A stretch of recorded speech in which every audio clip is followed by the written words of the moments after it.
প্রথমে একটু আমি বলি যে আপনাদের একটু কারেকশনই দরকার। সেটা হচ্ছে উনি আসার আগেই সার্কাস, যেটা আমরা বলছিলাম যে শুরু হয়েছে, উনি আসার আগেই অনেক প্রার্থী আসলে ধানের শীষের শুরু বিএনপিতে করেছে যোগ যাওয়া। দিয়েছেন, রেদওয়ান আহমেদ সহ, এবং প্রতীক নিয়েছেন। উনি আসার পরে বরং অর্ধেক হলো বোধহয়।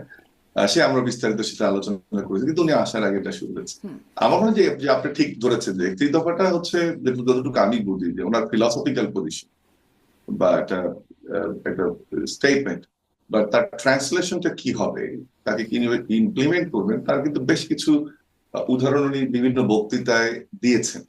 ওনার বিভিন্ন বক্তৃতার মধ্যে বিভিন্ন বিএনপির প্রোগ্রামে, অন্যান্য প্রোগ্রামে দিয়েছেন।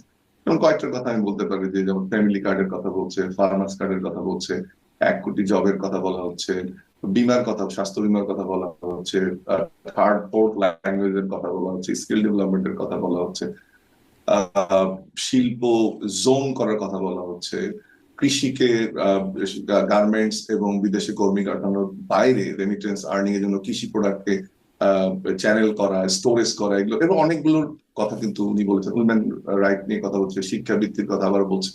তো সেটা হচ্ছে তাদের পুরো প্ল্যানটা তো আমরা জানি না, বাট এই প্ল্যানের ট্রান্সলেশনটা আমি করলাম, যে 31 দফার ভিত্তিতে উনি রাষ্ট্র পরিচালনা করতে চান। এবং ওনার প্ল্যান যেটা বলছে, আই হ্যাভ এ প্ল্যান, সেই প্ল্যানের কয়েকটা উদাহরণ হয়তো আমি দিলাম, বাট অন্যান্য নিশ্চয়ই উনি আরো, যখন ইলেকশন ঘনিয়ে আসবে, ইস্তেহারে এবং ওনার বক্তব্যে আমরা সেটা জানতে পারবো।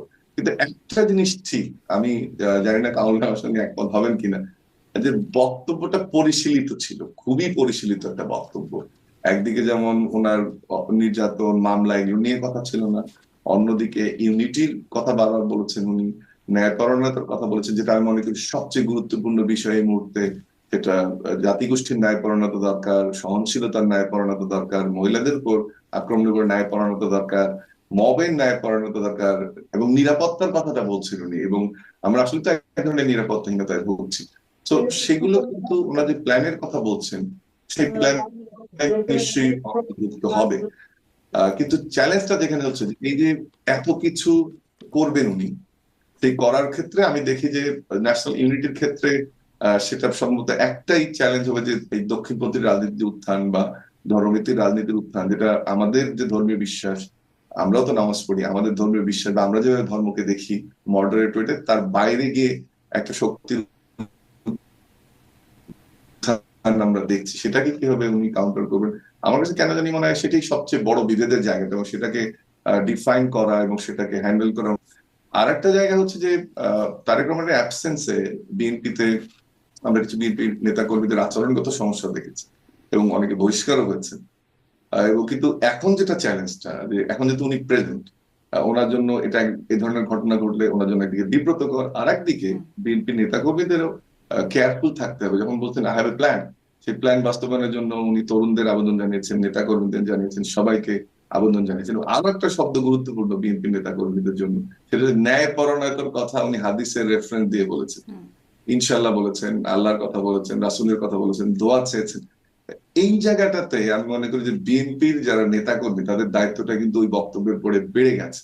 শুধুমাত্র ফেসবুকে রিলসে পোস্টে ভিউ বাড়িয়ে এই ধার উদ্ধার করা যাবে না, বা বাসের সামনে দাঁড়িয়ে। আমি যদি সত্যিকারই তারেক রহমানের তারা ভালোবাসেন, তার যে ডিফাইন করা নতুন রাজনীতি, যা হ্যাভ এ প্ল্যান, সেটাকে সত্যি সত্যি বাস্তবায়নে সহায়তা করতে চান, প্রথম ছোট একটা অংশ, অল্প কিছু সংখ্যায় হয়তো বা বিএনপি অনেক বড় রাজনৈতিক দল, কিন্তু সবার আরো কেয়ারফুল থাকতে হবে, যে আই হ্যাভ এ প্ল্যান, আমার দেশের জন্য, আমার মানুষের জন্য হুম। সবচেয়ে তাদেরকে এগিয়ে আসতে হবে। এটা গেল জি। দ্বিতীয় দিক।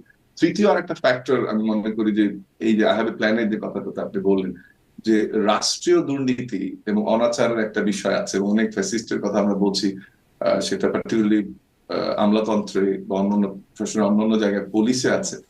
সেটাকে এবং ন্যাচারাল, আমাদের একটা বাই নেচার এক ধরনের করাপশনের অ্যাটিটিউড আছে, আমাদের আকাঙ্ক্ষা বেশি।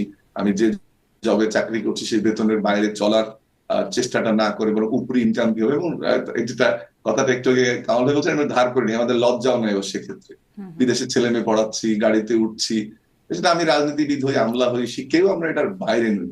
কিন্তু সেই লজ্জাটা আবার নেই। এই লজ্জাটা উনি কিভাবে হাদিস কোরআনের মাধ্যমে আনবেন, বা কিভাবে একটা যে দলের কথা আমি বললাম, আমার রাষ্ট্র পরিচালনার ক্ষেত্রে এটা একটা বড় চ্যালেঞ্জ। কারণ আপনি যখন ন্যায্যতার কথা বলবেন, আপনি যখন ইনইকুয়ালিটি অ্যাড্রেস করার কথা বলবেন, এবং আপনি যখন বলবেন যে আমি দুর্নীতির কথা উনি বলেছেন, সবার জন্য একই রকম একটা ওয়েলফেয়ার স্টেট করতে চান। মানবিক বলতে কি? মানবিক বলতে বোঝাচ্ছে যে আমি দুর্নীতি করে অপরের অংশটা গ্র্যাব করবো না। ওই মানবিকের অর্থ হচ্ছে যে আমি আমার দায়িত্বটা ঠিক মতো পালন করবো। ওই মানবিকের অর্থ হচ্ছে আমি পেট্রিয়ট হব। সে জায়গাটাতে কিন্তু আরেকটা চ্যালেঞ্জ ওনার তৈরি হবে যে উনি কিভাবে রাষ্ট্র পরিচালনার ক্ষেত্রে ওনার প্রশাসন, যারা যাবেন মন্ত্রী সহ অন্যান্যরা, এবং একই সাথে আমলাতন্ত্রে এই যে দীর্ঘদিনের অভ্যাস, তার মেকানিজমটা কি করবে আপনি প্ল্যান করতে পারেন।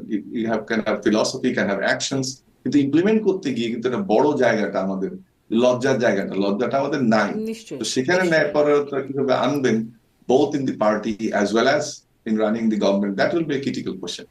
জি।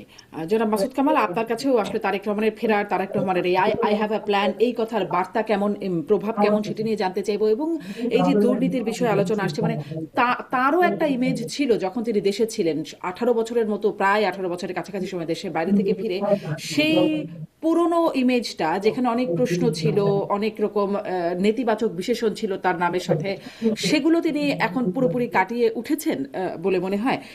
এটাও একটু আপনার কাছ থেকে জানতে।